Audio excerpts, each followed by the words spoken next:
दोस्तों, जिस तिरंगे को आपने और हमने हर स्वतंत्रता दिवस पर बड़े गर्व से फहराया, सोचिए अगर वो तिरंगा ही किसी जमीन पर 62 साल तक पहुंचा ही ना हो। बिहार के रोहतास जिले की कैमूर पहाड़ियों की कहानी कुछ ऐसी ही है, जहां आज़ादी तो 1947 में मिली थी, लेकिन तिरंगा पहली बार 2009 में फहराया गया।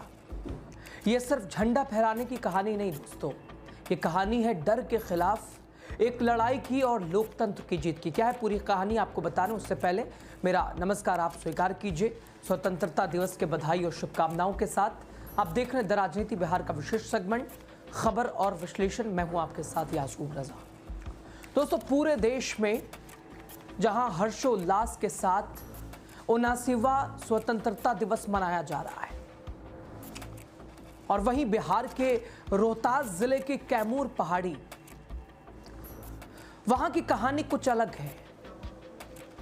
और ये वो इलाका है जहां आजादी के 62 साल के बाद, जी हां दोस्तों सही सुन रहे हैं आप, आजादी के 62 साल के बाद यानी 26 जनवरी 2009 को पहली बार तिरंगा लहराया गया। कभी नक्सलियों का गढ़ ये रहा, और इस पहाड़ी पर सरकार की पहुंच तो नामुमकिन मानी जाती थी। सरकार की पहुंच बिल्कुल ना के बराबर थी। दशकों तक यहां बंदूक का राज रहा, लोकतंत्र का तो नामो निशान नहीं था, और लोकतंत्र को और लोकतंत्र का नाम लेना भी यहां खतरे से खाली नहीं था। हां, यह भारत का एक ऐसा हिस्सा था जहां तिरंगे का मतलब बगावत था और लोकतंत्र सिर्फ एक सपना था, एक ख्वाब था, एक स्वप्न था। यह कहानी है बिहार के रोहतास जिले की दोस्तों, कैमूर की उस पहाड़ी की यह कहानी है जहां बंदूकों की आवाजें थीं, लेकिन संविधान की पहल दूर दूर तक नहीं थी, लोकतंत्र दूर दूर तक नहीं था, लोकतंत्र का नामो निशान नहीं था, संविधान की पूजा भी नहीं होती थी। नक्सलियों का कब्जा था, आम लोगों की बेबसी थी, और पुलिस की गैर मौजूदगी गांव में कोई कुछ कहने की हिम्मत भी नहीं कर पाता था। नक्सली घरों में घुस आते थे, जो दिल वो करते थे, गोलियां मार देते थे, यानी पूरी तरह से दहशत का माहौल था, लोग दहशत में थे। लेकिन 2008 में बिल्कुल एक ऐसा ट्विस्ट आया जिसने पूरी दशा को बदल दिया। सोचिए, 62 साल जहां तिरंगा नहीं पहुंचा, जहां आजादी नहीं पहुंची, वहां की स्थिति सिचुएशन क्या होगी? सिर्फ बंदूकें थी, डर था, लोगों के बीच दहशत थी। लेकिन 2008 में एक मुठभेड़ ने इतिहास की दिशा ही बदल दी।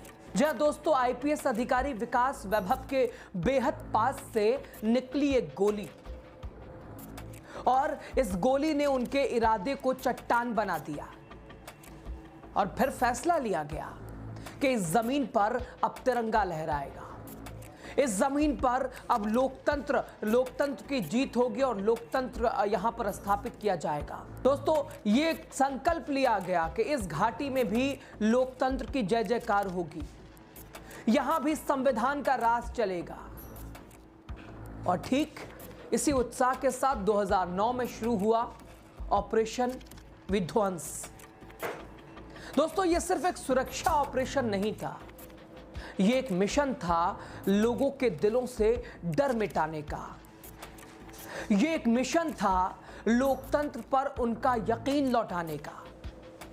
नक्सलियों ने ऐलान किया कि अगर लोकतंत्र की जो बात करेगा, इधर से गोलियां चलेंगी, गोलियां बरसाई जाएंगी।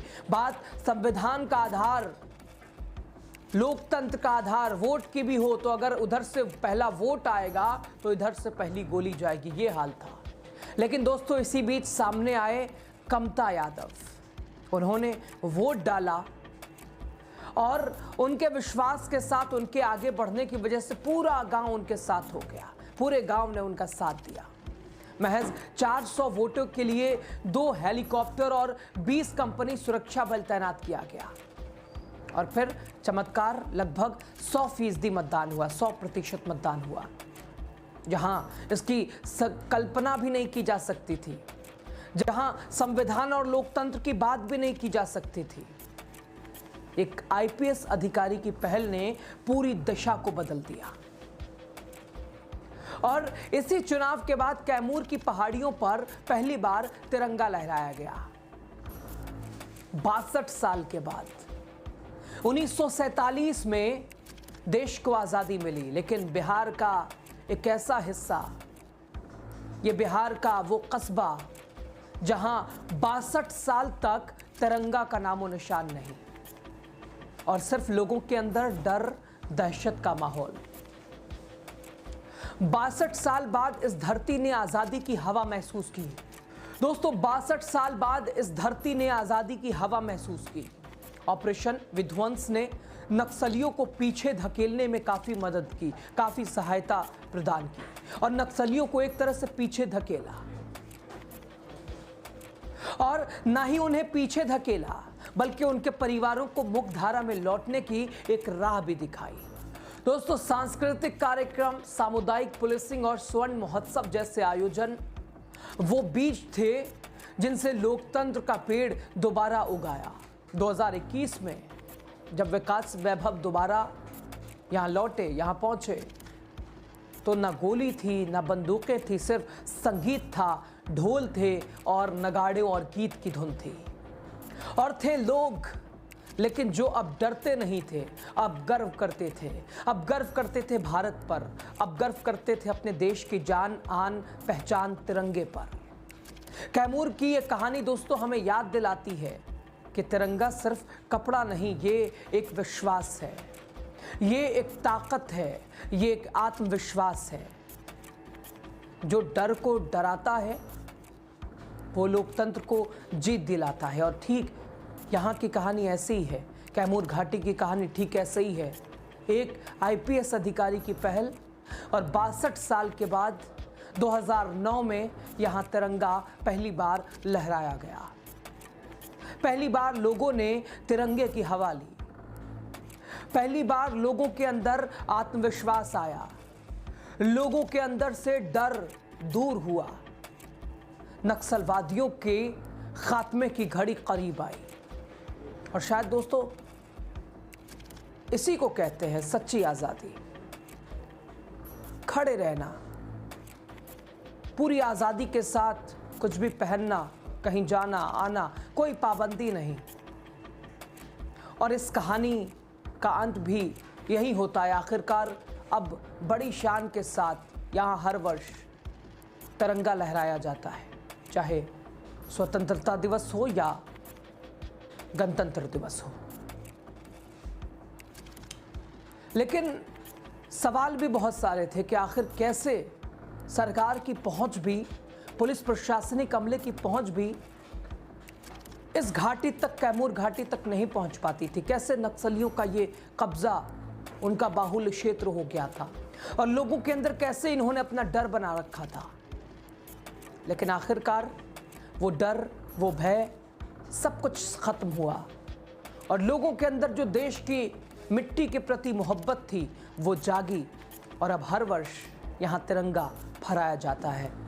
लेकिन सोचिए, 2009 में पहली बार तिरंगा लहराया गया यहाँ, 1947 में जहाँ देश आज़ाद हुआ, वहीं अंग्रेज़ों से आज़ादी के बाद भी नक्सलियों का गुलाम रहा ये क्षेत्र 62 साल तक। लेकिन 62 साल के बाद यहाँ के लोगों को मिली खुली हवा, झंडे की हवा, तिरंगे की शान पहचान। ये कहानी बिहार के कैमूर घाटी की है, रोहतास ज़िले के। खबर पे आपकी राय क्या है? अपनी राय हमारे साथ साझा कीजिएगा, और कमेंट के ज़रिए अपना बहुमूल्य, अपनी बातें, अपना वक्तव्य हमारे साथ साझा कीजिएगा। आपकी राय सर्वोपरि है, और ख़ास तौर से इस खबर पर आप क्या कहते हैं। एक बार फिर आप सभी को स्वतंत्रता दिवस की हार्दिक शुभकामनाएं। बहुत शुक्रिया आप सभी का लास्ट तक वीडियो देखने के लिए।